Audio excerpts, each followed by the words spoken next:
தென்னிந்திய நிலப்பரப்புக்கு வந்த பிராமணர்கள் தான் தங்களை தாங்களே திராவிடர்கள் என்று அழைத்து கொண்ட முதலாவது இனம்.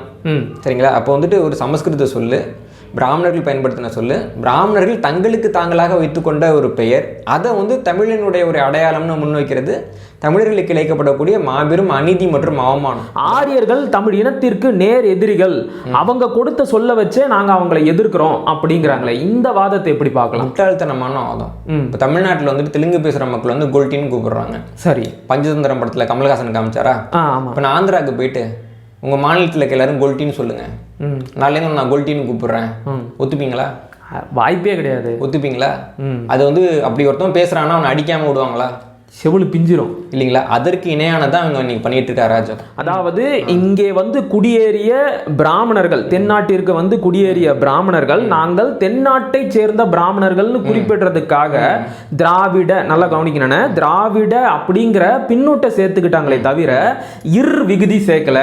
அவங்க விகுதி சேர்க்காததுனால அவங்க திராவிடர் அப்படிங்கிற இனத்தை சேர்ந்தவங்களாக மாட்டாங்க, திராவிட நாட்டை சேர்ந்தவங்களா ஆவாங்க அப்படிங்கிறாங்க. இந்த வாதத்தை எப்படி புரிஞ்சுக்கிறது? இது இன்னொரு கேனத்தனமான வாதம். அவ்வளவுதான். இவங்களுக்கு வந்து திராவிடம்ங்கிற ஒரு விஷயத்த சொல்லணும். சரிங்களா? இப்ப இவ்வளவு விளக்கம் சொல்றானுங்கல்ல, பக்கத்துல ஆந்திரான்னு ஒரு நாடு இருக்குல்ல, ஆமா, அங்க இருக்கிறவங்க வந்து ஆந்திரன் தானே சொல்றாங்க. ஆமா, ஆந்திரர் தான். ஆந்திரா தான் நாடு பேரு, அவங்க ஆந்திரன் தான் சொல்றாங்க. ஜாதி சான்றிதழ்ல ஆதி ஆந்திரன் தான் போடுறாங்க. ஆமா, அவங்களுக்கு போய் இந்த விளக்கத்தை சொல்ல வேண்டியதானே? ரெண்டு பேருக்கும் ஒரே தாய்மொழி தானே.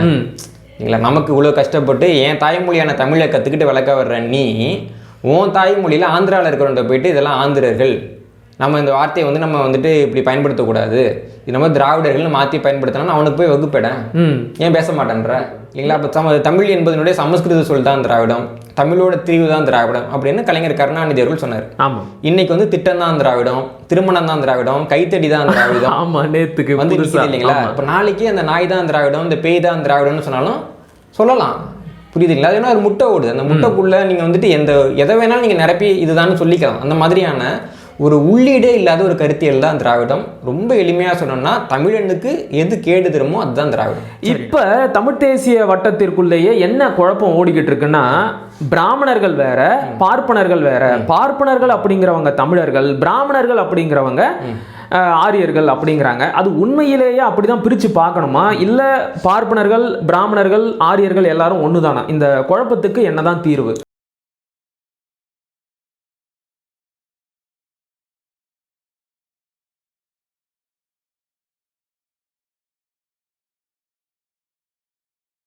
உறவுகளுக்கும் அன்பு வணக்கங்கள். இன்று நாம் சந்திக்க போகும் விருந்தினர் வரலாற்று ஆய்வாளர், எழுத்தாளர், பேச்சாளர் அண்ணன் மன்னர் மன்னன் அவர்கள். வாருங்கள், அவருடன் பேசலாம். அண்ணே வணக்கம். நீண்ட நாள் கழித்து ஊடகங்களுக்கு வந்து பேட்டி கொடுக்குறீங்க. இந்த இடைவெளியில் நிறைய அரசியல் மாற்றங்கள் நடந்திருக்கு, நிறைய தத்துவ குழப்பங்களும் ஏற்பட்டிருக்கு. அதுலேயும் குறிப்பாக நடிகர் விஜய் அவர்கள் கட்சி ஆரம்பித்தார். அவருடைய கொள்கை விளக்க மாநாட்டில் ஒரு விஷயத்தை சுட்டி காட்டினார். திராவிடமும் தமிழ் தேசியமும் எங்களோட இரண்டு கண்கள் அப்படின்னு சொல்லிட்டாரு. அதிலிருந்து மறுபடியும் திராவிடம்னா என்ன, தமிழ் தேசியம்னா என்ன, ஆரியம்னா என்ன அப்படிங்கிற விவாதங்கள் காரசாரமாக ஓடிக்கிட்டு இருக்கு. எனக்கு என்னன்னா, உங்ககிட்ட வரலாற்று ரீதியாக அதனுடைய முழு விவரம் என்ன அப்படின்னு கேட்டு தெரிஞ்சுக்கலாம் அப்படின்னு நினைக்கிறேன். முதல்ல நான் வந்து திராவிடத்திலிருந்து தொடங்கலான்னு நினைக்கிறேன். இப்போ வந்து திராவிடம்னா என்ன? உண்மையிலேயே திராவிடர்களும் தமிழர்களும் ஒருவர் தானா, இல்லைனா வெவ்வேறு ஆட்களா? இப்போ திராவிடம்ங்கிறது என்னன்னா, அடிப்படையில் பார்த்தீங்கன்னா தமிழ் என்ற ஒரு சொல்லை சமஸ்கிருதத்தில் எழுதுறதுக்கு உருவாக்கப்பட்ட ஒரு சொல் தான் திராவிடம்.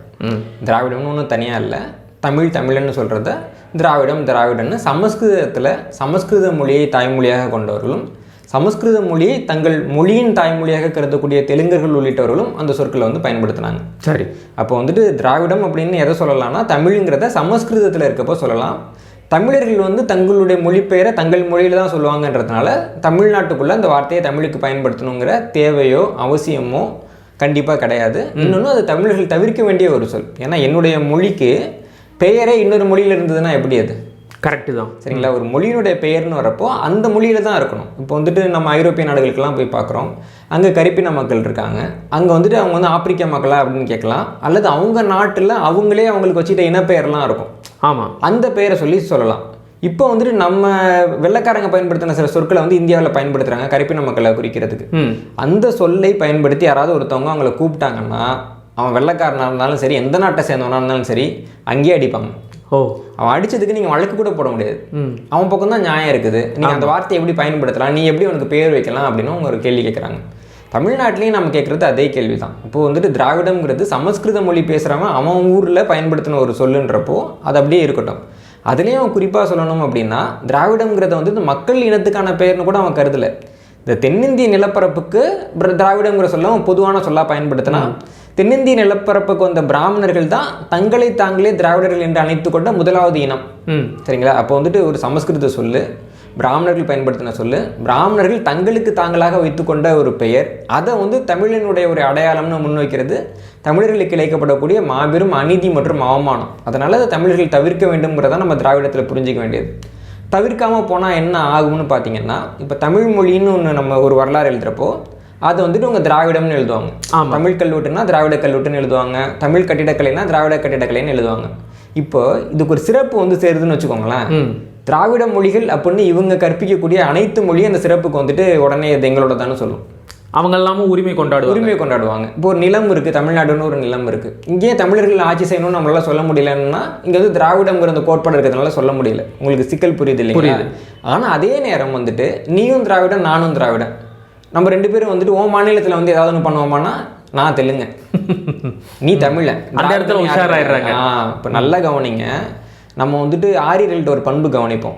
ஒரு ஆரியர் வந்துட்டு ஒரு இடத்துல இருக்கிறாரு, நம்ம போயிட்டு அவங்க வீட்டுக்குள்ளே நுழையணும்னு கேட்டாலோ இல்லை அவங்க உட்காந்து சாப்பிடலாமான்னு கேட்டாலோ என்ன சொல்லுவாங்கன்னா, ஐயோ நாங்கள்லாம் வந்து பிராமணால் அதெல்லாம் பண்ணக்கூடாதும்பாங்க. ஆனால் ரோட்டில் யாராவது அவரை கூப்பிட்டு பலார்னு அரைஞ்சிட்டான்னா ஒரு இந்து அடிச்சுட்டான் அப்படிம்பாரு. ஆமாம், உன் வீட்டுக்கு நான் உள்ளே வரணுன்றப்போ நான் இந்து கிடையாது, உனக்கு ஒரு பிரச்சனை வர்றப்போ எல்லாரும் இந்து. அதே மாதிரி இவங்க வந்துட்டு அவங்க மாநிலத்துக்குள்ளே நம்ம போனால் நாங்கள்லாம் தெலுங்கர், நீ எல்லாம் தமிழை வெளில போம்பாங்க. ஆனால் நம்ம மாநிலத்துக்குள்ளே அவங்க வந்தால் நாமெல்லாம் திராவிடருங்க, அதனால் வாங்க எங்களுக்கு நீங்கள் ஓட்டு போடுங்க, எங்கள் கடையில் நீங்கள் பொருள் வாங்குங்க, எங்கள் உயர்வுக்கு நீங்கள் பாடுபடுங்கன்னு சொல்லி ஏமாற்றுவாங்க. அப்போ வந்துட்டு பிராமணர்கள் வைத்திருக்கக்கூடிய ஒரு தற்பாதுகாப்பு யுக்திக்கு இணையானது தான் தெலுங்கர்கள் பயன்படுத்தக்கூடிய இந்த திராவிடங்கிற ஒரு யுக்தி. எந்த மாநிலமும் இந்த யுக்தியை அனுமதிக்க மாட்டாங்க. ஏன்னா இந்த யுக்தியை அனுமதிச்சா மற்ற மாநிலங்கள்லாம் அந்த மாநிலத்திலேருந்து சுரண்டுறதுக்கு ஒரு வாய்ப்பு வரும்னு உங்களுக்கு தெரியும். கேரளாவிலேயோ ஆந்திராவிலேயோ கர்நாடகாவிலேயோ திராவிடத்தை ஒத்துக்கலை. 1920களிலேயே தமிழ்நாட்டில் இருந்த தெலுங்கு பேசக்கூடிய மக்களே நாங்கள் திராவிடங்கிறத ஒத்துக்க மாட்டோம், எங்களுக்கு ஆதி திராவிடர்னு சான்றிதழ் கொடுக்கக்கூடாது, ஆதி ஆந்திரன்னு கொடுக்காம கேட்டதுக்கான சான்றுகள்லாம் இருக்குது. அப்போ திராவிடங்கிறது 1920களிலேயே வந்துட்டு இந்த மாநிலத்துக்குள்ளே இருந்த மற்ற மொழிக்காரங்களே ஏற்றுக்கொள்ளாத ஒரு கொள்கையாக தான் இருந்தது. ஆனால் தமிழர்களுக்கு இருந்த ஒரு வரலாற்று இளிச்சவாய்த்தனத்தை பயன்படுத்தி அதை தமிழர்களுடைய தலையில் கட்டிட்டாங்க. திராவிடம் என்பது தமிழருக்கு எதிரானது, தமிழருடைய வளர்ச்சிக்கு எதிரானது, தமிழருடைய நலனுக்கு எதிரானது. இதைத்தான் தமிழர்கள் வந்து அடிப்படையாக புரிஞ்சுக்கணும். இப்போ நீங்கள் குறிப்பிட்டு சொன்ன மாதிரி திராவிடம் அப்படிங்கிறது தமிழருக்கு எதிரானது அப்படிங்கிறீங்க. ஆனால் திராவிட தரப்புல இருந்து பேசுகிறவங்க என்ன சொல்கிறாங்க அப்படின்னா, இப்போ நீங்கள் ஆரம்பத்திலே குறிப்பிட்ட மாதிரி இது தமிழை குறிக்க ஆரியர்கள் பயன்படுத்திய சொல், தமிழ் அப்படிங்கிறத உச்சரிக்க வராமல் அவங்க அதை திராவிடம் அப்படின்னு திரிச்சிட்டாங்க. அப்ப திராவிடர்கள் அப்படின்னாலே அது தமிழர்கள் தானே, இது தமிழர்களோட தொன்மையான பெயர், அதாவது வந்து எண்டோகமி எக்ஸோகமி அப்படின்னு சொல்லிட்டு எதையோ குறிப்பிடுறாங்க. தமிழர்களை பிற இனத்தவர்கள் அழைப்பதற்கு பயன்படுத்திய ஒரு சொல். ஆரியர்கள் தமிழ் இனத்திற்கு நேர் எதிரிகள், அவங்க கொடுத்த சொல்ல வச்சே நாங்க அவங்களை எதிர்க்கிறோம் அப்படிங்கிறாங்களே, இந்த வாதத்தை எப்படி பார்க்கலாம்? முட்டாள்தனமான வாதம். இப்போ தமிழ்நாட்டில் வந்துட்டு தெலுங்கு பேசுகிற மக்கள் வந்து கோல்டின்னு கூப்பிடுறாங்க. சரி, பஞ்சதந்திரம் படத்தில் கமல்ஹாசன் காமிச்சாரா? இப்போ நான் ஆந்திராவுக்கு போயிட்டு உங்கள் மாநிலத்தில் எல்லாரும் கோல்டின்னு சொல்லுங்கள், நாளைக்கு நான் கோல்டின்னு கூப்பிடுறேன், ஒத்துப்பீங்களா? வாய்ப்பே கிடையாது. ஒத்துப்பீங்களா? அது வந்து அப்படி ஒருத்தன் பேசுகிறான்னா அவனை அடிக்காமல் விடுவாங்களா? செவிலு பிஞ்சிரும் இல்லைங்களா? அதற்கு இணையானதான் அவங்க இன்னைக்கு பண்ணிட்டு இருக்க அராஜகம். தமிழ்நாட்டில் வந்துட்டு சமஸ்கிருதம் பேசுகிறவன் வந்துட்டு உன்னை திராவிடன்னு கூப்பிட்டான், இங்கிலீஷ்காரங்க கால்டுவெல் வந்துட்டு உன்னை திராவிடன்னு கூப்பிட்டான் அப்படின்னா நான் என்ன உனக்கு நாயா? நீ சொன்னது எனக்கு பேரா? என் தாத்தன் அப்பன் என்னை என்ன பேரில் கூப்பிட்டானோ அதுதான் என் பேர்.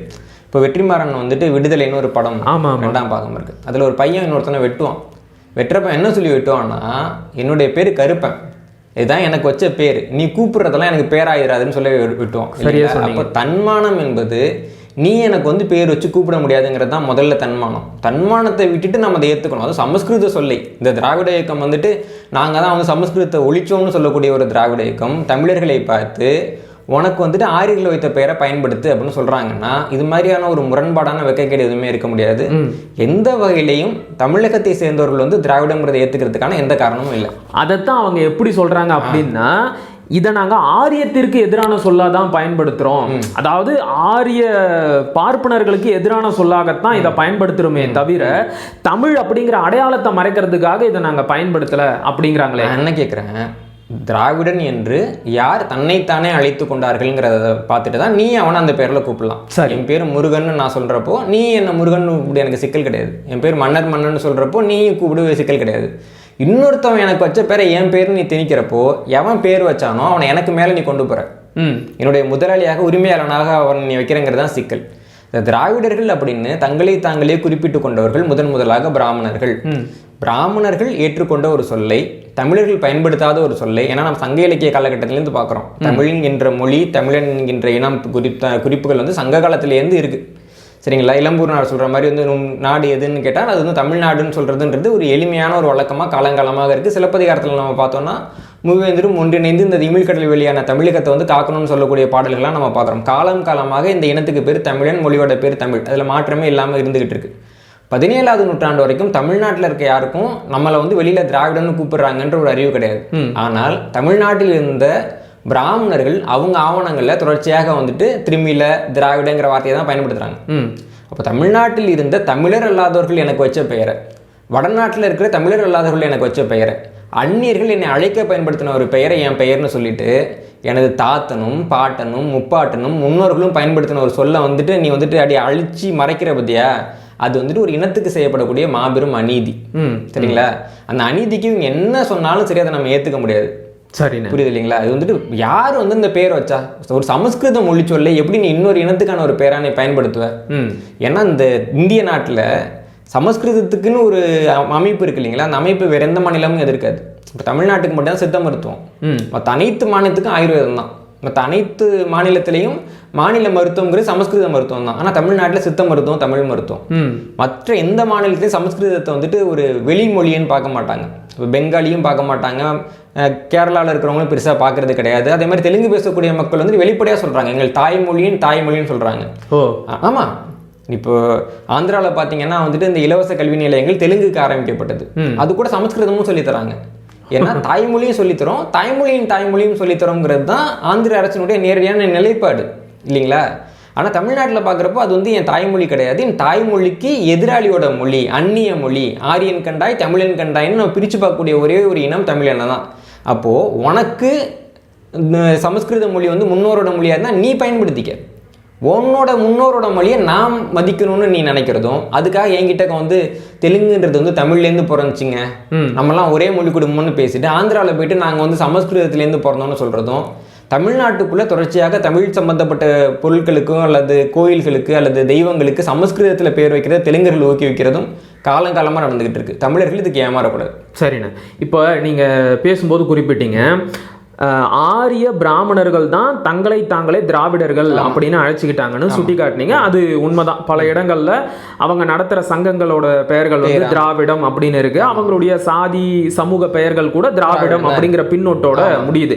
இதை பத்தி நான் திராவிடர்கள் கிட்ட கேட்கும் போது அவங்க என்ன சொல்றாங்கன்னா, அதாவது இங்கே வந்து குடியேறிய பிராமணர்கள், தென்னாட்டிற்கு வந்து குடியேறிய பிராமணர்கள் நாங்கள் தென்னாட்டை சேர்ந்த பிராமணர்கள்னு குறிப்பிடுறதுக்காக திராவிட, நல்லா கவனிக்கணும், திராவிட அப்படிங்கிற பின்னோட்ட சேர்த்துக்கிட்டாங்களே தவிர விகுதி சேர்க்கல. அவங்க விகுதி சேர்க்காததுனால அவங்க திராவிடர் அப்படிங்கிற இனத்தை சேர்ந்தவங்களாக மாட்டாங்க, திராவிட நாட்டை சேர்ந்தவங்களா ஆவாங்க அப்படிங்கிறாங்க. இந்த வாதத்தை எப்படி புரிஞ்சுக்கிறது? இது இன்னொரு கேனத்தனமான வாதம். அவ்வளவுதான். இவங்களுக்கு வந்து திராவிடம்ங்கிற ஒரு விஷயத்த சொல்லணும். சரிங்களா? இப்ப இவ்வளவு விளக்கம் சொல்றானுங்கல்ல, பக்கத்துல ஆந்திரான்னு ஒரு நாடு இருக்குல்ல, ஆமா, அங்க இருக்கிறவங்க வந்து ஆந்திரன் தானே சொல்றாங்க. ஆமா, ஆந்திரர் தான். ஆந்திரா தான் நாடு பேரு, அவங்க ஆந்திரன் தான் சொல்றாங்க. ஜாதி சான்றிதழ்ல ஆதி ஆந்திரன் தான் போடுறாங்க. ஆமா, அவங்களுக்கு போய் இந்த விளக்கத்தை சொல்ல வேண்டியதானே? ரெண்டு பேருக்கும் ஒரே தாய்மொழி தானே இல்லைங்களா? நமக்கு இவ்வளவு கஷ்டப்பட்டு என் தாய்மொழியான தமிழை கத்துக்கிட்டு விளக்க வர்ற நீ உன் தாய்மொழியில ஆந்திராவில் இருக்கிறவங்க போயிட்டு இதெல்லாம் ஆந்திரர்கள், நம்ம இந்த வார்த்தையை வந்து நம்ம வந்துட்டு இப்படி பயன்படுத்தக்கூடாது, இது நம்ம திராவிடர்கள்னு மாற்றி பயன்படுத்தினா அவனுக்கு போய் வகுப்பேன், ஏன் பேச மாட்டேன்ற? இல்ல, அவங்களும் ஒத்துக்க மாட்டாங்க, கன்னடர்களும் ஒத்துக்கிறது இல்ல. முயற்சி என்ன எடுக்கப்பட்டது? ஒத்துக்கிறதுன்னு இல்லை. என்ன முயற்சியை முதல்ல நீ எடுத்த? இல்ல, அன்னில இருந்து இன்னைக்கு வரைக்கும் எந்த முயற்சியும் எடுக்கல. எந்த முயற்சியும் எடுக்கல. ஏன் அந்த முயற்சி எடுக்க மாட்டேன்ற? ஏன்னா அப்படி சொன்னா அந்த மாநிலம் எப்படி கெட்டு போகுன்றதை நீ கண்ணால பாத்துக்கிட்டு இருக்க. ஓகே, புரியுதா உங்களுக்கு? அப்ப என்னன்னா ஒரு 4 மாநிலமும் ஒன்னா இருக்குப்பா. இருக்கிறப்போ இங்கே வர்ற எல்லாருமே வந்துட்டு நம்மலாம் திராவிடர்கள்னு பேசுகிறாங்க. 4 மொழி பேசக்கூடிய மக்களும் திராவிடர்னு பேசுகிறாங்க. ஆனால் முதலாவதாக ஆந்திரான்னு ஒரு மாநிலம் பிரிச்சுட்டு போன உடனேயே நீங்கள் என்ன பண்ணுறீங்க, திராவிடங்கிற கோட்பாட்டை தலைமுழுகிறீங்க. தலைமுழுகிட்டு நம்மளுடைய மொழி தெலுங்கு, நாமெல்லாம் தெலுங்கர்கள், இதுக்கு ஆந்திரம்னு பழைய பேர் இருந்துச்சு, இது ஆந்திரான்னு சொல்லிட்டு ஒரு மொழி அடிப்படையிலான வாதத்துக்கு நீங்கள் வர்றீங்க. ஆமாம், அதே தான் மலையாளிகளும் பண்ணாங்க, அதே தான் கன்னடம் பேசுறவங்களும் பண்ணுறாங்க. அப்போ இங்கேருந்து போன உடனே எப்படி நீங்கள் திராவிடத்துலேருந்து ஒட்டுமொத்தமாக வெளியேறீங்க இல்லைங்களா? அப்போ என்னன்னா, திராவிடம் என்பது தமிழ்நாட்டில் உள்ள தமிழர்களை ஏமாற்றி மற்றவர்கள் பிழைப்பதற்காக உருவாக்கப்பட்ட ஒரு யுக்தி. எந்த ஒரு உள்ளீடும் இல்லாத முட்டை ஓடுன்னு அதை சொல்லுவேன். இல்ல சரி, முட்டைக்கு என்ன மரியாதை, உள்ள ஏதாவது இருந்தா தானே மரியாதை. ஆனா அவங்க என்ன பண்ணா வெறும் முட்டை ஓட வச்சுக்கிறாங்க. தூரமா பாக்குறப்ப உள்ள என்னமோ ஒன்று இருக்குன்னு நினைச்சுப்போம். இப்ப திராவிடம்னா என்னன்னு நாம கேட்கிறோம், நமக்கு ஒரு அறியாமைன்னு வச்சுக்கலாம்.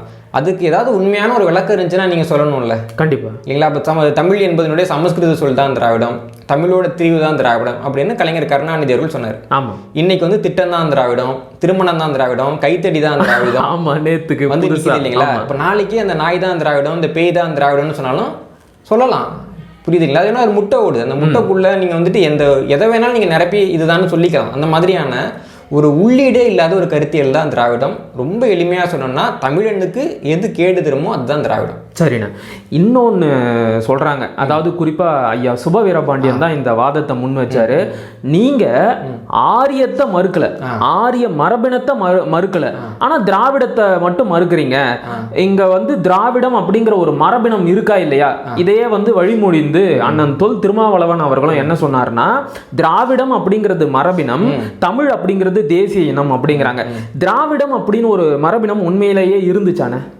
இது அடுத்த உச்சக்கட்ட போய் மரபினம்னா அந்த மரபினத்துக்கு ஒரு மரபணு இருக்கும். முதல்ல ரொம்ப எளிமையாக சொல்லலாம், மரபினம் மரபணு. இப்போ ஆரியத்தினுடைய மரபு என்னன்னா R1A அப்படிங்கிற மரபணு. அதுலேயே ஐரோப்பாவில் இருக்கிற ஆரியர்களுடைய மரபணு வேற, இந்தியாவில் இருக்கக்கூடிய ஆரியர்களுடைய மரபணு வேற. ஏன்னா அவங்க ஸ்டெப்பி புல்வெளியில இருந்துட்டு 2 வெவ்வேறு காலகட்டத்தில் ஆரியர்கள் வெளியேறாங்க. ஒரு பிரிவினர் இந்தியாவுக்கு வராங்க, இன்னொரு பிரிவினர் ஐரோப்பாவுக்கு போகிறாங்க. ஆனால் அவங்க 2 பேரும் வெளியேறின காலகட்டத்துக்கு நடுவில் சில நூற்றாண்டுகள் இடைவெளி இருக்குது. அதில் கொஞ்சம் மரபணு மாற்றங்கள் ஏற்பட்டிருக்கு நம்ம பார்க்குறோம். அதனால் ஆரியர்கள்லேயே கூட பார்க்குறப்போ R1Aவிலேயே 2 கிளைப்பிரிவு இருக்குது. ஐரோப்பிய ஆரியர்கள் வேற ஒரு கிளைப்பிரிவு, இந்தியாவில் இருக்கக்கூடிய ஆரியர்கள் வேற ஒரு கிளைப்பிரிவு அப்படின்னு நம்ம பார்க்குறோம். இப்போ திராவிடம் என்பது ஒரு மரபினம் அப்படின்னு சொல்லப்பட்டால் அந்த மரபினத்தினுடைய அந்த மரபணு என்ன விளக்கணும்ல. இவங்களாம் சொல்கிறாங்கல்ல, இல்லை அவங்க அந்த நீக்ராய்ட்ஸ் அப்படின்னு சொல்கிறாங்க இல்லையா, அதனுடைய இன்னொரு கிளை தான் இப்போ அப்போ நான் என்ன கேட்குறேன், இப்போ ஆரியருக்கு நாங்கள் மரபினம் காமிக்கிறோம், R1Aன்னு ஒன்று காமிக்கிறோம். இது பின்னாடி தான் இந்தியாவுக்குள்ளே வருது, கிமு 1600 காலகட்டத்தில் வருது. அதுக்கு முன்னாடி அந்த மரபினத்தினுடைய தொடர்புடையவர்கள் பாதிக்கப்பட்டவர்கள் இந்திய நாட்டு எல்லைக்குள்ளே வந்தாங்கன்றதுக்கெல்லாம் மரபின ரீதியான சான்றுகள்லாம் இருக்குது. நிறையா மரபணு ஆராய்ச்சியெல்லாம் வந்திருக்குது, அது தொடர்பான கட்டுரைகள்லாம் நிறையா வந்திருக்குது. அதை திராவிட இயக்கத்தை சேர்ந்தவங்களே மேற்கோள் காட்டுறாங்க. இப்போ ஆரியர்கள் வந்த பாதைன்னு போடுறப்போ இந்த R1A போட்டு தான் அவங்க அப்படியே கஜகஸ்தான் வழியால் உள்ளே வந்தாங்க, ஆப்கானிஸ்தானில் தங்கியிருந்தாங்க, பாகிஸ்தானில் இந்த பகுதிக்கு போனாங்க, இந்த மரபினை சேர்ந்தவங்க இங்கே இருந்தாங்கன்னு சொல்லிட்டு இந்த திராவிட இயக்கத்தை சேர்ந்தவங்களுடைய நூல்லையே மரபணு ரீதியாக குறிப்பிடுறாங்க. அந்த மாதிரி மரபினம்னா குறிப்பிட்ட அந்த மரபணு என்னன்றது காமி.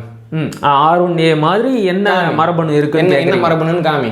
ஆரியர்கள் வர்றதுக்கு முன்னாடி இங்க ஒரு குறிப்பிட்ட மக்கள் வாழ்ந்தாங்க இல்லையா, அவங்களுக்கு ஒரு மரபு தொகுதி இருக்கும்ல, அதுதான் திராவிட மரபணு அப்படின்னு சொல்றாங்க. அப்படின்னு யார் சொன்னா? அதான் திராவிட இயக்கத்தவர்கள், குறிப்பா ஐரோப்பிய ஆய்வாளர்கள் இந்த திராவிட மரபணு அப்படிங்கிற கருத்தாக்கத்தை முன் வச்சாங்களாம். அதை தான் இவங்களும் எடுத்து சொல்ற ஆய்வாளர்கள் என்ன வார்த்தையை பயன்படுத்துறாங்கன்னா, இந்த கால்டுவெல் பண்ண காரணத்தினால தமிழ் அப்படின்னு சொல்றதுக்கு பதிலாக அவங்க திராவிடங்கிற வார்த்தையை பயன்படுத்துறாங்க. நான் முதல்ல சொல்லணும் இல்லைங்களா? ஆமா, சமஸ்கிருதத்துல தான் திராவிடங்கிற சொல்ல பயன்படுத்தணும், தமிழ்ல தமிழ்னு சொல்லணும், ஆங்கிலத்தில் அவங்க வேற ஒரு ஸ்பெல்லிங்கில் எழுதிக்கிறாங்க, தமிழ் தான் சொல்லணும். இதை நம்ம வலியுறுத்தி இருந்தோம்னா ஐரோப்பிய ஆய்வாளர்கள் திராவிடன்னு சொல்லாம தமிழ் மரபினம் அப்படின்னு சொல்லியிருப்பாங்க. புரியுது இல்லைங்களா? அப்போ தவறு கால்டுவெல்ல இருந்து தான் தொடங்குது. ஆனால் அதனால இவங்க கால்டுவெலுக்கு முன்னாடி இருந்த மொத்த ஆய்வுமே வரப்பாங்க. திராவிட மரபணுன்னோ, திராவிட மரபினம் அப்படின்னோ, திராவிட மொழின்னோ, திராவிட சொல் அப்படின்னோ, திராவிட எழுத்துன்னோ, திராவிட எண்ணுன்னோ, திராவிட மனிதன்னோ கூட யாரும் கிடையாது. திராவிட இயக்கம்னு பேர் வச்சுட்டாலே தமிழர் தலைவர் தானே நீ பேர் வைக்கிற. ஆமா, நான் திராவிடன்னு நீ போட்டுக்கேன், திராவிட செல்வன், திராவிட செல்வி. தேர்தலில் வாக்கு கேட்குறப்போ திராவிடன், திராவிடர்கள் எனக்கு ஓட்டு போடுங்கன்னு எவனாவது ஒருத்தன் கேளேன். கேட்டதே இல்லையே. ஏன் கேட்க மாட்டேன்ற? ஏன்னா அப்படி யாருமே இல்லை, அப்படின்னு யாருமே இல்லை. அப்போ இது எதுவுமே இல்லை, திராவிடம்னு ஒன்றும் கிடையவே கிடையாது. இவங்க திருப்பி என்ன பண்ணுறாங்கன்னா, தமிழ் என்ற தமிழ் சொல்லை திராவிடம் என்கிற வட சொல்லால எழுத வச்சு அதன் மூலமாக கற்பனையாக ஒரு இனத்தை உருவாக்குறாங்க. உருவாக்கி தமிழ்நாட்டில் என்ன சொல்றாங்கன்னா திராவிடம்னா 4 மொழி சேர்ந்தது திராவிடம்னு நமக்கு போய் சொல்லிட்டு இருக்காங்க. சரி, ஆந்திராக்காரனே ஒத்துக்க மாட்டேன்றான். ஆமா, தமிழ் மொழியிலேருந்து நாங்கள் ஒன்றும் பிறக்கல, நாங்கள் வந்து சமஸ்கிருதத்துலேருந்து பிறந்தோன்னு ஆந்திராவில் இருக்கிறோம் சொல்லிட்டு இருக்காங்க. ஆனால் அதே ஆந்திரா எல்லாருமே அப்படிதான் சொல்றாங்க. தமிழ்நாட்டுக்குள்ள பொழைக்க வர்றப்போ ஏன்னா இங்கே இருக்கவங்களுக்கு வந்துட்டு அவங்களுக்கு ஒரு வாகான ஒரு தியரி இருக்குல்ல, நாங்கள்லாம் திராவிடர்கள். நீங்கள் பார்த்தீங்கன்னா ஒரு நடிகர், ஒரு இயக்குனர் தமிழில் வந்து சாதி ஒழிப்பு பற்றியெல்லாம் நிறைய படம்லாம் எடுப்பார். ஆமாம், திராவிட இயக்கத்தில் வந்துட்டு தலைமை கழக பேச்சாளராக இருக்கிறாரு. தமிழர்கள் வந்துட்டு இப்படிலாம் ஜாதி போடக்கூடாது, தமிழர்கள் சாதி வெறியர்கள், தமிழர்கள் இவங்க கூடலாம் வந்துட்டு சண்டை போடணுமா, நாங்கள் இவங்கெல்லாம் வந்துட்டானே அரசியலுக்குன்னு சொல்லி எல்லாம் போடுவார். ஆந்திராவுக்கு போகிறப்போ ஒருத்தவங்க பேட்டி எடுக்கிறாங்க. அவர் என்ன கேட்குறாருன்னா அவங்க தாய்மொழி தெலுங்கான்னு கேட்குறாரு. அவர் வந்துட்டு வேறு எதுவுமே கேட்கல, தாய்மொழி தெலுங்கான்றப்போ ஆமாம் தாய்மொழி தெலுங்கு தான், நான் நாயுடு, நான் பிளட்லேயே வந்து நான் வந்துட்டு தெலுங்கு அப்படின்றாரு. சொல்கிறாரா இல்லையா? சொன்னார். நம்ம நேரடியாக பார்க்குறோம் இல்லையா? அதே மாதிரி இங்கே வந்துட்டு ஒரு படம் எடுக்கிறாங்க, பெரியார் அப்படின்னு ஒரு படம். அங்கே போகிறப்ப ராமசாமி நாயக்கர்னு மாறுது. அந்த படத்து ப்ரமோஷனுக்கு இங்கே இருக்க முதலமைச்சர் வைக்காம இல்லாமல் போனார். நம்ம பார்க்குறோம் இல்லைங்களா? அப்போ தமிழ்நாட்டுக்குள்ள இருக்கிறப்ப மட்டும் திடீர்னு திராவிடம்னு ஒரு இனம் உருவாகுது. ஆந்திரா எல்லையை தாண்டோன்னு அந்த இனம் எப்படி மறைஞ்சு போகுது? எந்த இனமாவது அப்படி மறையுமா? இல்லை, அப்படி மறையிறது. தமிழர்கள் இன்னைக்கு எவ்வளவோ நாடுகளில் இருக்காங்க. நான் வந்துட்டு எந்த ஒரு நாட்டிலையாவது என்னுடைய இன அடையாளத்தை மாற்றிருக்கேனா? இது வரைக்கும் அந்த மாதிரி பதிவே கிடையாது. வரலாறே கிடையாது. இன அடையாளம் மாறவும் மாறாது இல்லைங்களா? இவங்களுக்கு என்னன்னா தமிழர்களை ஏமாற்றுவதற்காக இவர்கள் கண்டுபிடித்த ஒரு யுக்தி தான் திராவிடம்ங்கிறது. அது இல்லாமல் திராவிடம்ங்கிறதுக்கு வேற எந்த ஒரு பொருளும் இருக்க முடியாது. தமிழர்கள் திராவிடத்தால் எந்த பயனையும் அடைஞ்சிடல. தமிழர்களுக்கு ஏற்கனவே ஒரு பண்பாடு இருக்கும், ஒரு மரபு இருக்கும்.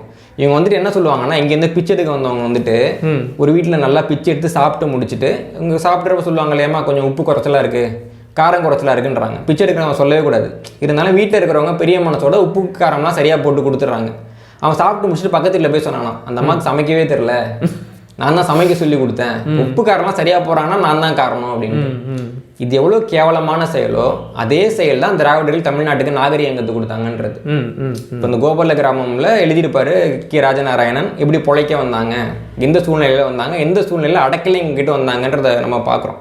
இப்போ இஸ்ரேலிய மக்கள் வந்துட்டு எப்படி பழைய பாலஸ்தீனத்துக்குள்ளே அடைக்கலம் கேட்டு போயிட்டு அந்த நாட்டை சுரண்டிட்டு இன்றைக்கி அவங்கள ஒன்றும் இல்லாமல் ஆக்கினாங்களோ அதே தான் தமிழ்நாட்டில் வந்துட்டு திராவிட மக்கள் பண்ணியிருக்காங்க.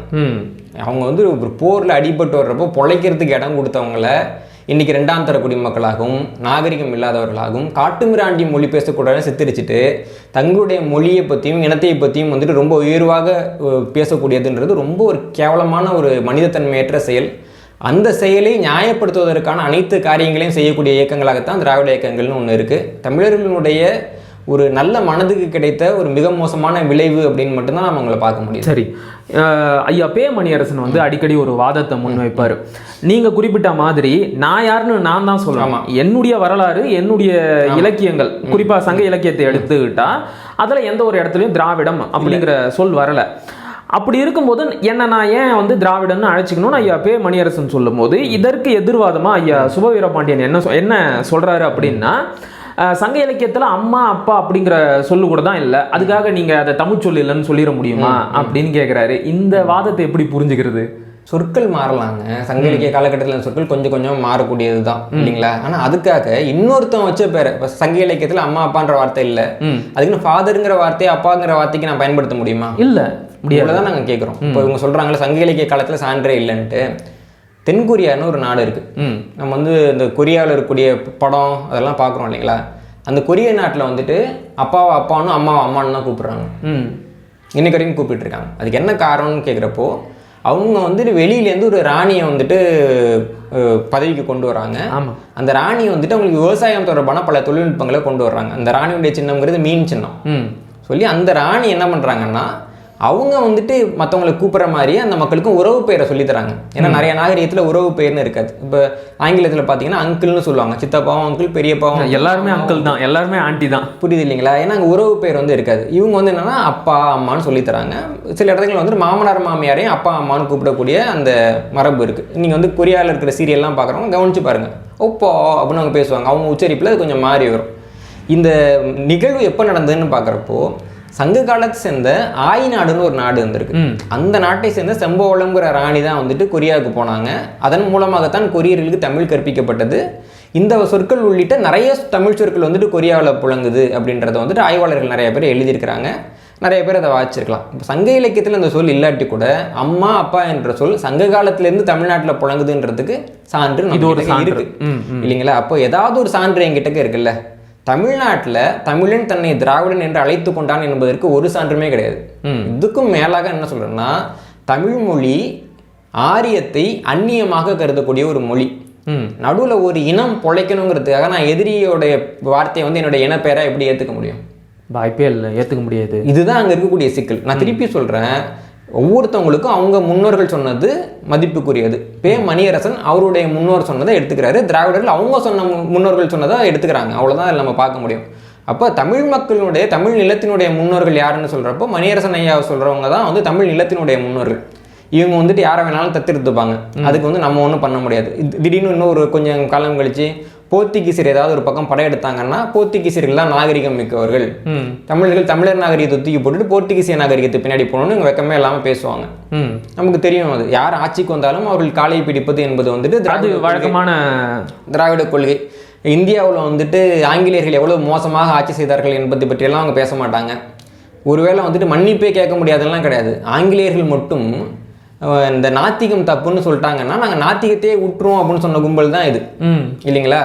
அப்போது ஆங்கிலேயர்களுக்கு இணக்கமான ஒரு தத்துவம் இருக்கணும் அப்படின்னா அவங்க வந்து நாத்திகத்தையே தேர்ந்தெடுக்கிறாங்க. அவ்வளோதான் அவங்களுடைய அருகதை எல்லாமே அப்படின்னு பார்க்குறப்போ இவங்களுக்கு கிடைக்கிற காலெல்லாம் பிடிப்பாங்க. அதுக்கு ஒவ்வொரு முறையும் தமிழர்கள் அவங்க சொல்ல மாற்றிக்கிட்டே இருக்க முடியுமா என்ன? அப்போது இந்த நிலத்தினுடைய இந்த மண்ணினுடைய பண்பாடு என்ன வழிகாட்டுதோ அதை தான் நம்ம பின்பற்ற முடியும். அப்படி பார்க்குறப்போ இந்த நிலத்தில் இருந்த மக்கள் வந்து திராவிடம் என்ற சொல்லை தங்கள் சொல்லாக ஏற்கவில்லை என்பதை தாண்டி சமஸ்கிருதத்தை தங்களுடைய மொழியாகவோ தங்களுடைய மொழியினுடைய முன்னோடியாகவோ கருதாமல் அதை எதிரியாக பார்த்தவர்கள். அந்த அடிப்படையிலையும் நம்ம வந்து திராவிடங்கிற சொல்ல ஏற்க முடியாது. சரி, இப்போ அடுத்த கேள்வி கொஞ்சம் நீளமாக இருக்குன்னு நீங்கள் குறிப்பிட்டீங்க தெரியுமா? அதுல இருந்தே தான் இந்த கேள்வி வருது. தமிழர்கள் ஒருபோதும் தங்களை திராவிடர்கள் அப்படின்னு அழைச்சிக்கிட்டதே இல்லைன்னு சொல்றீங்க இல்லையா? இல்லை, அவங்க குறிப்பிட்டு இருக்கிறாங்கன்னு சொல்லி நிறைய சான்றுகளை அடுக்கிறாங்க. முதல் சான்று வந்து கலிங்க தேச மன்னன் காரவேலனுடைய கல்வெட்டை கொண்டு வராங்க. அதில் வந்து திராவிட தேச அரசர்களின் சங்கம் அப்படின்னு இருக்கான். அது கல்வெட்டு என்னன்னு எனக்கு தெரியும், ஆனால் அவங்க குறிப்பிடும் போது பக்கத்தில் அடைப்பு குறி போட்டு திராவிடன்னு எழுதிக்கிறாங்க. ரெண்டாவது, கிபி 5ஆம் நூற்றாண்டில் மதுரையில் இருந்த சமண முனிவரான வஜ்ரநந்தி தமிழ சங்கம்னு ஒன்று தொடங்கினாரு. இதுதான் பிற்காலத்தில் திராவிடன் மாறிடுச்சு அப்படிங்கிறாங்க. அடுத்ததா திவாகரன் நிகண்டு கிபி 8ஆம் நூற்றாண்டை சேர்ந்தது. அதுல 14 பாடையுள் ஒன்று திராவிடம் அப்படிங்கிறாங்க. பாடைனா பாஷை. அடுத்ததா 11ஆம் நூற்றாண்டு இல்ல 12ஆம் நூற்றாண்டில் 4000 திவ்ய பிரபந்தத்தை பிள்ளை லோகாச்சாரியார் திராவிட வேதம் அப்படிங்கிறாரு. தமிழ் இலக்கணங்கள திராவிட சாஸ்திரம் அப்படிங்கிறாரு. அதன் பிறகு தாயுமானவர் சுவாமி, இது வந்து ஐயா சுப வீரபாண்டியன், அதுக்கப்புறம் மதிவதனி, இவங்கெல்லாம் அடிக்கடி சொல்ற விஷயம். தாயுமானவர் தன்னுடைய பாடல்ல வடமொழியில் வல்லான் ஒருத்தன் வரவும் திராவிடத்தில் வந்ததாக விவகரிப்பேன் அப்படின்னு இந்த திராவிடத்தை தமிழிற்கு பதிலாகத்தான் பயன்படுத்தி இருக்கிறாங்க. அப்ப இவங்கெல்லாம் தமிழர்கள் இல்லையா அப்படின்னு கேட்குறாங்க. எல்லாத்துக்கும் ஒரு ஒற்றுமை இருக்கு, நல்லா கவனிங்க. காரவேலன் வந்து தமிழ் மொழியில கல்வெட்டு வெட்டினானா? இல்ல, பிராகிருதத்துல வெட்டுறான். தமிழ் என்ற சொல்ல பிராகிருதத்துல எழுதுறப்ப திரிமிலன்னு எழுதுவாங்க. தேனாரங்க திரேனாரங்க. அதே மாதிரி தமிழ்நாட்டில் கூட நிறைய இடங்கள்ல தமிழன் என்கிறத திரிமிலன்னு எழுதுவாங்க. காரவேலனோட கல்வெட்டில் இருக்கக்கூடிய சொல் வந்து திரிமில தேச சங்காத்தம். திரிமிலன்னா தமிழன்கிறத சொல்ல அவன் மொழியில எழுத முடியாத காரணத்தினால, அந்த மொழியில லகரம் இல்லாத காரணத்தினால பிராகிருத மொழியில எழுதுறப்போ திரிமில தேச சங்காத்தம் அப்படின்னு குறிப்பிட்டிருக்கான். அது சமஸ்கிருதமே கிடையாது, அது திராவிடன்னு குறிப்பிடல. அதுல திராவிடன்ற வார்த்தை கிடையாது, அது திரிமில. சரிங்களா? அதே மாதிரி வந்து திரிமில சங்கம்னு வருது இல்லைங்களா? அதுவும் வந்து பிராகிருத சொல்லு, அது திராவிட கிடையாது. திராவிடம்ங்கிறது சமஸ்கிருத சொல்லு, பிராகிருத சொல்லு திரிமிலங்கிறது. சில சமயம் சமஸ்கிருதம் வந்து பல்வேறு மொழிகளில் சொற்களை பிச்சை எடுத்து பயன்படுத்துறப்போ இந்த மாதிரி வந்து பிராகிருத சொல்லையும் பயன்படுத்தும் நிறைய. அதனால அந்த திரிமிலங்கிறத சொல்லு வந்து அதில் பயன்பட்டுருக்கு. இது சமஸ்கிருதத்துக்குள்ள வந்துட்டுனாலே அதை வந்து சமஸ்கிருத சொல்லுன்னு எடுத்துக்க முடியாது. நிறைய தமிழ் சொற்களும் சமஸ்கிருதத்துக்கு போயிருக்கு, நம்ம பற்றி நிறையா பேசியிருக்கோம். ரெண்டாவது. மூணாவது, வடமொழியில சொல்றப்பதான் அவர் வந்துட்டு திராவிடன்னு பயன்படுத்துறாரு. புரியுது இல்லைங்களா? நான் திருப்பி சொல்றேன், தமிழை சமஸ்கிருதம் பேசக்கூடியவர்கள் சமஸ்கிருதத்துல எழுதுறப்போ திராவிடன்னா எழுதுவாங்க. இப்போ திராவிட சாஸ்திரம்னு எழுதுறாங்களே, சாஸ்திரம்ங்கிற தமிழ் சொல்ல இல்லையே, கிடையாது. அது சமஸ்கிருதம்னு ஒத்துக்கிறல்ல, திராவிடங்கிறது சமஸ்கிருதம் தானே. திருப்பி என்னன்னா, தமிழ் என்பதை சமஸ்கிருதத்தை தாய்மொழியாக கொண்டவர்கள் சமஸ்கிருதத்துல எழுதுறவங்க திராவிடன்னு தான் எழுதுவாங்க. ஆனா எனக்கு தாய்மொழி சமஸ்கிருதம் கிடையாது, அல்லது சமஸ்கிருதத்தை தாய்மொழியாக கருதக்கூடிய தெலுங்கு போன்ற மொழியை நான் பேசல, நான் எதுக்கு அதை ஏத்துக்கணுங்கிறது தான் இங்க கேள்வி. காலங்காலமாக லகரம் அவன் வாயில நுழையல. புரியுது இல்லைங்களா? இப்போ ஆங்கிலேயர்கள் வந்துட்டு திருநெல்வேலிக்கு வர்றாங்க, அவங்களுக்கு திருநெல்வேலின்னு சொல்லவில்லை, திருநெல்வேலின்னு சொல்கிறான். அவன் சொல்கிறான் வெள்ளைக்காரனே வந்துட்டு தூத்துக்குடிய, ஆமாம் டுட்டிக்கோரின்னு சொல்லுவாங்க, தூத்துக்குடியை சொல்கிறாங்க. தஞ்சாவூர் டேஞ்சூர்னு சொல்கிறான். அவன் வாயில நுழையில, அதனால அவன் சொல்கிறான். இப்போ பதிலுக்கு வந்துட்டு வெள்ளைக்காரனே அவன் ஊரை வந்து டுட்டிக்கோரின்னு சொல்கிறான். நாளைக்கு நீ தூத்துக்குடின்னு எழுதக்கூடாது, உன் ஊரு பேர் டுட்டிக்கோரின்னு சொல்கிறாங்கன்னு வச்சுக்கோங்க. இதில் இன்னொரு அழகு இருக்குது. என்னென்னா, இப்போ வந்து தூத்துக்குடின்றது ஊர் பேர், டுட்டிக்கோரின்னு வெள்ளைக்காரங்க காலத்தில் மாறுது. டுட்டிக்கோரினோட பழைய பேர் என்ன? டுட்டிக்கோரினோட பழைய பேர் வந்து தூத்துக்குடி தான். இல்லைங்க, அது பேர் வந்து புரோட்டோ டுட்டிக்கோரின். ஓ அப்படி, சரி சரி சரி, புரியுது இல்லைங்களா? இதுதான் வந்து திராவிட மொழியினுடைய வகைப்பாடு. தமிழுங்கிற ஒரு சொல்லு பிராகிருதத்தில் திருமலைன்னு மாறுது, சமஸ்கிருதத்தில் திராவிடன்னு மாறுது. ஆனால் திராவிடத்துக்கு முன்னாடி இருந்தது என்னன்னா தமிழ் கிடையாது, அது புரோட்டோ திராவிடம். புரியுதா? இந்த மாதிரி ஒரு கேனத்தனமான ஒரு மொழிக்கொள்கை எந்த மொழிக்காவது இருக்கா? இல்லை. அப்போ திராவிடம் என்ற ஒன்று நம்ம அனுமதிச்சோம்னா பரோட்டா திராவிடம்னு வந்து வந்துடும். இவங்க என்ன சொல்லுவாங்கன்னா, இப்போ இவங்க சொல்லக்கூடிய இந்த தெலுங்கு, மலையாளம், கன்னடம் இருக்கு இல்லைங்களா, இதெல்லாம் தமிழ்லேருந்து வந்ததுன்னு சொல்கிறதுக்கு அவங்க வந்து வெக்கப்படுறாங்க. ஏன்னா தமிழ் ஒரு காட்டுமிராண்டி மொழின்னு சொல்லி தான் நம்ம பொழைச்சிக்கிட்டு இருக்கோம். அப்புறம் அந்த காட்டுமிராண்டி மொழியில் பிச்சை எடுத்து தான் நம்ம மொழியை உருவாக்கணும்னு தெரிஞ்சுதான் நம்மளை எப்படி பார்ப்பாங்கன்ற ஒரு எண்ணம் அவங்களுக்கு இருக்குது. அப்போ என்ன சொல்லுவாங்கன்னா, தமிழ் இருந்து இதெல்லாம் வந்ததுன்னு கிடையாது, தமிழுக்கு முன்னாடி வந்துட்டு திராவிடம் இருந்தது. எப்போ தமிழுக்கு பின்னாடி தான் திராவிடம், தமிழுக்கு முன்னாடி திராவிடம் இருந்தது. அந்த திராவிடத்துக்கு முன்னாடி புரோட்டோ திராவிடம்னு ஒன்று இருந்தது. அந்த புரோட்டோ திராவிடத்தில் இருந்துட்டு தெலுங்கு வந்தது, கன்னடம் வந்தது, மலையாளம் வந்ததும்பாங்க. தமிழும் அதில் இருந்தால் தமிழும் அதில் என்ன வந்ததும்பாங்க. சரி, இப்போ வந்துட்டு தெலுங்குன்ற ஒரு மொழி உருவான காலகட்டத்தில் அந்த புரோட்டோ திராவிடம் இருந்து அதுலேருந்து தானே தெலுங்கு உருவாச்சு. அப்போ அந்த புரோட்டோ திராவிட மொழியினுடைய சொற்களை காட்டு. அவங்க வந்து சங்க இலக்கியத்துல பயன்படுத்தப்பட்ட தமிழ் மொழி தான் புரோட்டோ திராவிடம் அப்படிங்கிறாங்க. அப்ப நீ வந்து ஏன் சங்க இலக்கியத்திலேயே ஒரு சொல் எடுத்து காமிச்சு அது புரோட்டோ திராவிடம்னு நீ சொல்லுவ நான் கேட்கணுமா? அப்போ தெலுங்குலேயும் இதான் பண்ணுறாங்க, கன்னடத்துலேயும் இதான் பண்ணுறாங்க, மலையாளத்துலேயும் இதான் பண்ணுறாங்க. ஆந்திராவில் சாதவானுடைய காசில் தமிழ் சொற்கள் காணப்படுது. ஆமாம், 6 காசில் காணப்படுது. நானே அதை பற்றி காணொலியெல்லாம் போட்டிருக்கேன். ஆனால் ஆந்திராவில் கேட்டிங்கன்னா அது வந்துட்டு புரோட்டோ தெலுங்குமானுங்க. கர்நாடகாவில் இதுக்கு முன்னாடி தமிழ் தான் பயன்படுது. இப்போ வந்துட்டு பெங்களூருங்கிற ஊர் பேர் தான் இன்றைக்கி பெங்களூர் இருக்காங்க. ஏன்னா வகரம் வந்துட்டு பக்கரமாக திரிகிறதுங்கிறதுனால மாறி இருக்கு. உரைசூர் அப்படின்னு கல்வெட்டு இருக்கிறவரோ ஓசூர்னு நம்ம சொல்லிக்கிட்டு இருக்கோம். அந்த மாதிரி நிறைய ஊர்களோட பேர் வந்து திரிஞ்சு வந்திருக்குது. ஆனால் அந்த பழைய பேர் அவங்க சொல்கிறப்ப அது வந்து புரோட்டோ கன்னடங்கிறாங்க. மலையாளத்துலேயும் இதே தான், புரோட்டோ மலையாளம்ன்றாங்க. அப்போ மலையாளத்தில் முன்னாடி இருந்தது தமிழ்னு அவன் சொல்ல மாட்டான், புரோட்டோ மலையாளம்னு சொல்லுவான். இத்தனைக்கும் தமிழ் மொழியிலே இருந்தாலும். ஆமாம், ஆனால் தமிழ் மொழி நமக்கு இருக்கும், அதை நம்ம திராவிடன்னு ஒத்துக்கிட்டு பழைய தமிழ் மொழியில் நம்ம புரோட்டோ திராவிடன்னு ஒத்துக்கிட்டு 4 பேருக்கு வந்தி வைக்கணும்.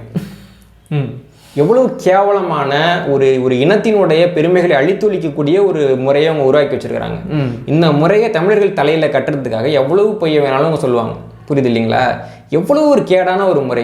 ஒரு எழுத்து கூட அந்த திராவிடம்ங்கிற மொழியில காமிக்க முடியல, ஒரு சொல் காமிக்க முடியல, ஒரு உச்சரிப்பு காமிக்க முடியல, ஒரு மரபணுவும் காமிக்க முடியல. தமிழை வந்து பல்வேறு நபர்களும் திராவிடம்னு சொன்னதை தமிழன்ட்டே காமிச்சு திராவிடம்னு ஒரு மொழி இருந்ததுன்னா என்ன கதை?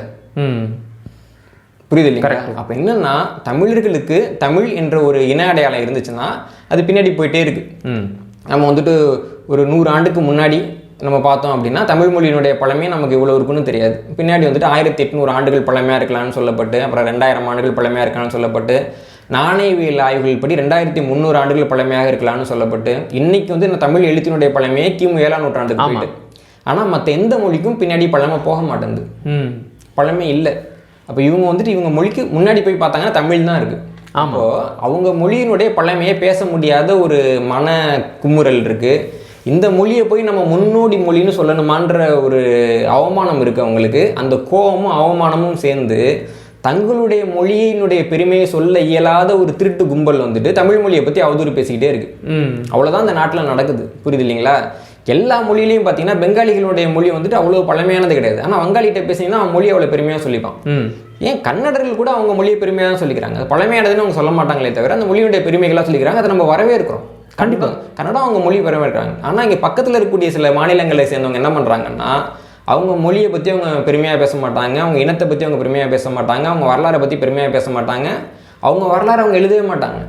முழு நேர வேலை என்னன்னா தமிழ்நாட்டுக்கு வந்துட்டு தமிழ் மொழியை பற்றி தப்பாக பேசுறது, தமிழ் இனத்தை பற்றி தப்பாக பேசுறது, தமிழக வரலாறை பற்றி தவறாக நிறைய நூல்களை எழுதி வைக்கிறது. இதெல்லாமே வந்துட்டு ஒரு உச்சபட்ச இனவெறி அல்லது தமிழின வெறுப்பினுடைய வெளிப்பாடு அப்படின்னு தான் நம்ம பார்க்க முடியுது. இது வந்துட்டு ஒரு பெரிய மனநோய் உங்களுக்கு இருக்கக்கூடியது. அதுதான் அதனுடைய வெளிப்பாடு நம்ம பார்க்க முடியுது.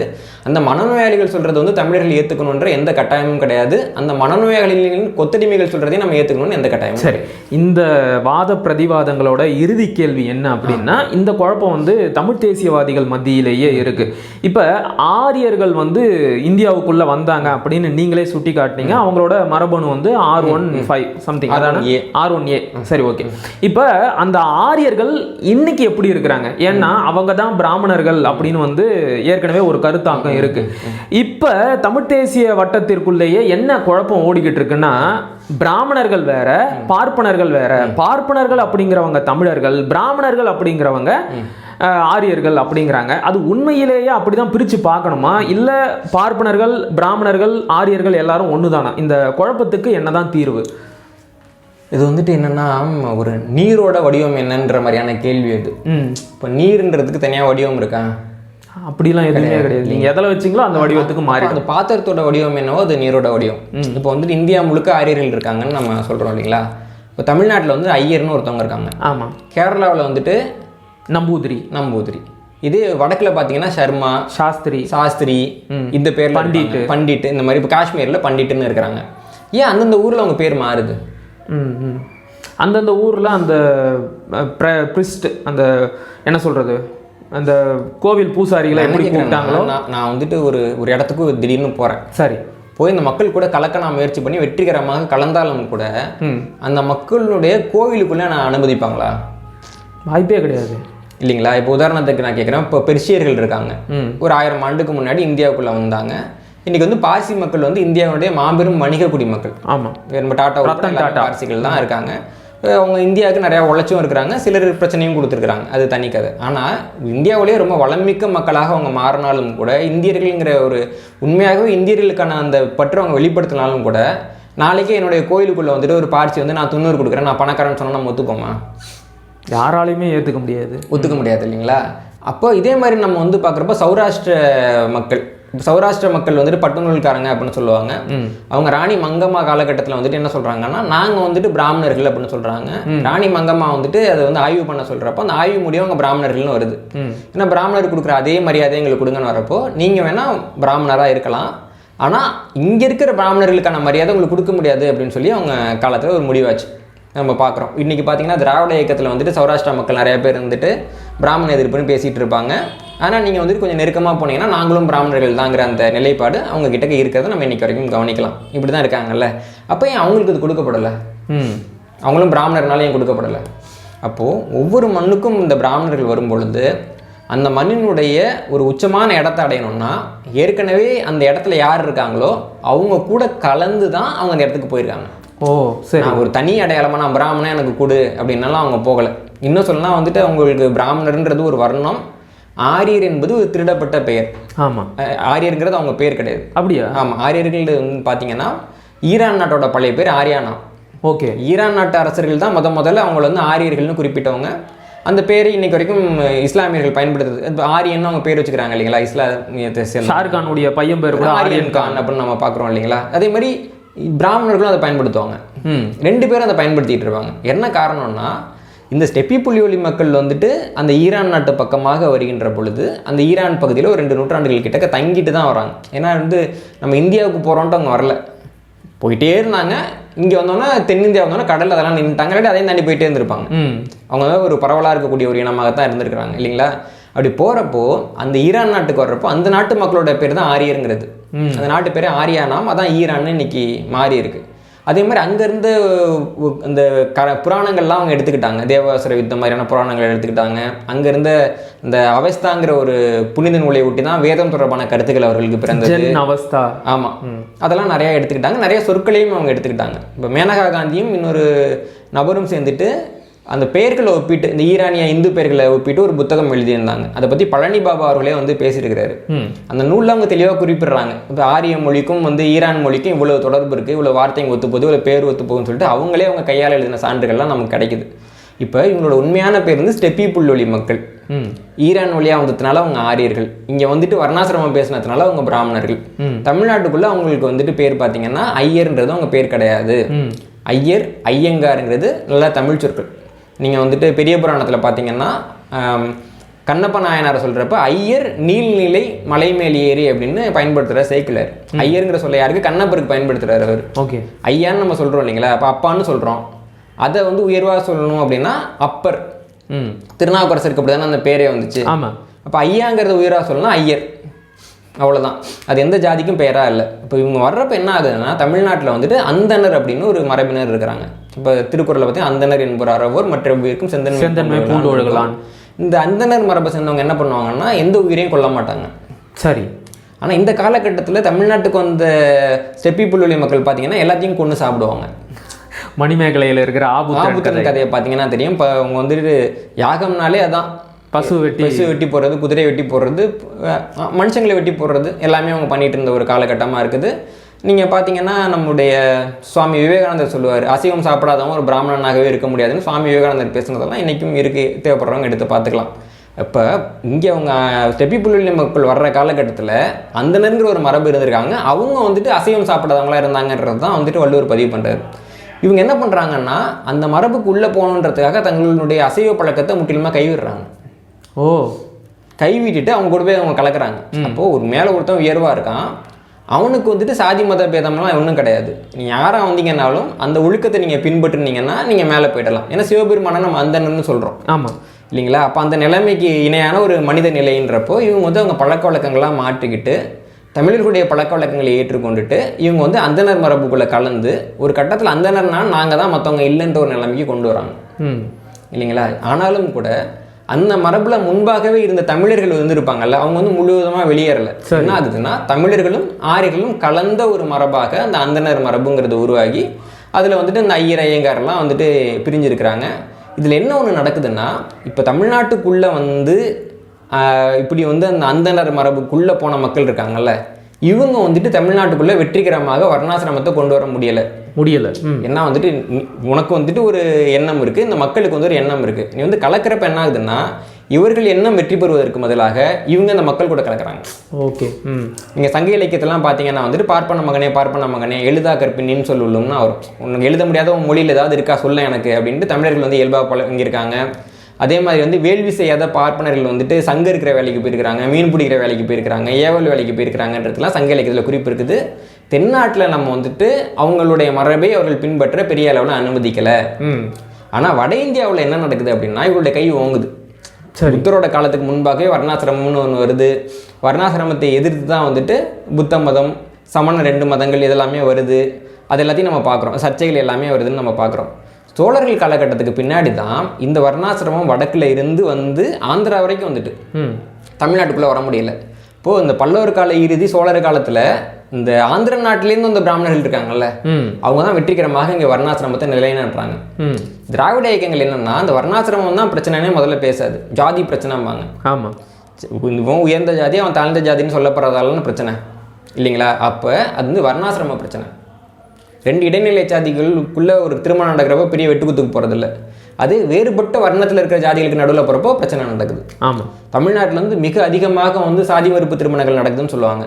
ஆனால் மத்திய அரசாங்கம் ஒரு டேட்டா வெளியிட்டப்போ அவங்க 3% திருமணங்கள் தான் சொன்னாங்க. ஆமாம், எப்படின்றப்ப அவங்க என்ன சொல்கிறாங்கன்னா ஒரே வர்ணத்தில் இருக்கிற 2 திருமணத்தை நாங்கள் வந்து சாதி மறுப்பு திருமணம்னு எடுக்கல, மாற்று வர்ணத்தில் நடக்கிறத நாங்கள் எடுத்தோம்னா 3% திருமணம் தாங்க தமிழ்நாட்டில் வந்துட்டு மாற்று வர்ணம். இப்போ நேற்றைக்கு முன்தினம் முத்தரசன் இந்திய கம்யூனிஸ்ட் கட்சியின் செயலாளராக இருக்கிற அவரே கூட சொன்னார், அதிகமான சாதிய வன்கொடுமைகள் இங்கதான், கொலைகள் எல்லாம் இங்கே தான் நடக்குது. ஆனால் 13ஆவது நூற்றாண்டு வரைக்கும் ஒரு மனிதன் வந்துட்டு தமிழன் வந்து மாற்று சாதியில் ஒரு பொண்ணை திருமணம் பண்ணான்றதுக்காக துன்புறுத்தலுக்கு ஆளானான், ஒதுக்கப்பட்டான், வெட்டப்பட்டான்னு ஒரு குறிப்பு கூட கிடையாது. ஒன்று கூட கிடையாது. மதுரை வீரனோட கதை சொல்றாங்கல்ல, அது வந்துட்டு நாயக்கர் காலத்து கதை. பொம்மின்னு ஒரு பொண்ணை கல்யாணம் பண்றாங்க. பொம்மின்ற பேரு அவங்க பேர், பொம்மா பொம்மி அதெல்லாம் அவங்களுடைய பேர்களில் வரக்கூடிய அப்படிதான் வரும் இல்லைங்களா? அப்போ அது வந்து மதுரை வீரனோட கதை. அது இவங்க வந்துட்டு இந்த தெலுங்கு பேசக்கூடிய மக்கள் சாதி மறுப்பு திருமணம் செஞ்ச ஒருத்தனை வெட்டி வீழ்த்துறப்போ தமிழக மக்கள் அவனை தங்கள் குலதெய்வமாக ஏற்றுக்கொண்டார்கள்ங்கிறது தான் அவங்க வரலாறு. எப்படி வந்துட்டு எனக்கு வந்துட்டு ஒரு தெலுங்கு பேசக்கூடியவன் எனக்கு குலதெய்வமாக மாறினான்றப்போ அவன் சாதி மாற்றி திருமணம் பண்ணான்றதுனால வெட்டி கொல்லப்படுறான். அதனால தமிழர்கள் அவனை வந்து கொண்டாடுறாங்க. அந்த சாதி மறுப்புக்காகவே சாதி மறுப்பை கொண்டாடியவர்கள் தமிழர்கள். இன்னும் சொல்லணும்னா சாதிக்குள்ளே வந்துட்டு ஏற்றத்தாழ்வுன்ற ஒரு இது கிடையாது, குடின்னு ஒரு முறை இருக்குது. சோழர் காலத்தில் சாதின்னு மாறுது. 13வது நூற்றாண்டுல தான் இன்னைக்கு இருக்கிற இந்த முறை வருது. இது உயர் ஜாதி, இது தாழ்ந்த ஜாதின்னு வருதுன்னு சொல்லிட்டு நொபுரு கரோஷிமா அவர்கள் சோழர் கால கல்வெட்டுகளை ஒப்பாய்வு செஞ்சு ஒரு நூல் எழுதியிருக்காரு. தமிழ்நாட்டில் சாதி உருவாக்கம்னே இந்த நூலுக்கு பேர். கல்வெட்டுகளின்படி அப்பதான் அந்த சாதிய முதலில் மேல் ஜாதி கீழ் ஜாதி பிரச்சனை நம்ம காணப்படுது. அப்போ இவ்வளவே நம்ம சேர்ந்து புரிஞ்சுக்கிட்டோம்னா தமிழ்நாட்டுக்குள்ள வந்து தமிழனோட கலந்து வாழ்ந்தா இல்லைங்களா, அவனால் உருவாக்கப்பட்டது இன்னைக்கு இருக்கிற வர்ணாசிரமம் கிடையாது. பிற்காலத்தில் பல்லவர் காலத்திலையும் சோழர் காலம் வந்துட்டு வீழ்ச்சி காலகட்டத்திலையும் ஆந்திராவிலிருந்து தமிழகத்துக்கு வந்த ஆந்திர பிராமணர்களால் உருவாக்கப்பட்டதாகத்தான் இங்கே இருக்கிற வர்ணாசிரம பிரச்சனை இருக்கு. இதை மூடி மறைக்கிறதுக்குன்னே இந்த திராவிட கட்சிகள் வந்துட்டு வர்ணாசிரமங்கிற வார்த்தையை பயன்படுத்துது. வர்ணாசிரம ஒழிப்பு, இவன் ஒரு ஜாதியில் இருக்கான், இவன் ஒரு ஜாதியில் இருக்கான், இது உயர்வு இது தாழ்வுன்னு சொல்றதுக்கு பேர் வர்ணாசிரமம். ஆமா. அப்போ இந்த வர்ணாசிரமத்தை ஒழிக்கணும்னு பேசணும்ல, பேச மாட்டாங்க. ஏன்னா வர்ணாசிரமம் அப்படின்னு பேசினா அது எப்போ தமிழ்நாட்டுக்குள்ள வந்ததுன்னு ஒரு கேள்வி வரும். இந்த கேள்விக்கு அவங்க எப்படி பதில் சொல்ல முடியும்? கரெக்ட். முன்னோர்களை பற்றிலாம் பேசணும் இல்லைங்களா, ரொம்ப மனசு கஷ்டப்படும். அப்போ என்ன பண்ணால் சாதிய ஒழிப்பு. தமிழரசர்கள் யாருமே தமிழர்கள் கிடையாது, அவங்கெல்லாம் தெலுங்கர்கள்னு சொல்ல ஆரம்பிச்சிட்டாங்க. குறிப்பா வந்து இப்ப சமீபத்துல உங்களை தீவிரமா எதிர்த்துக்கிட்டு இருக்கிற ஒரு மருத்துவ பெண்மணி, அதாவது உங்களை தமிழ் தீவிரவாதிகள் அப்படின்னு சொல்றாங்க.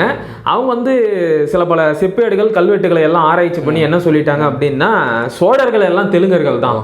குறிப்பா வந்து விஜயாலய சோழனுடைய தந்தை வந்து ஸ்ரீகண்டன் அப்படின்னு சொல்லிட்டு ஒரு செப்பேட்ல இருக்கு.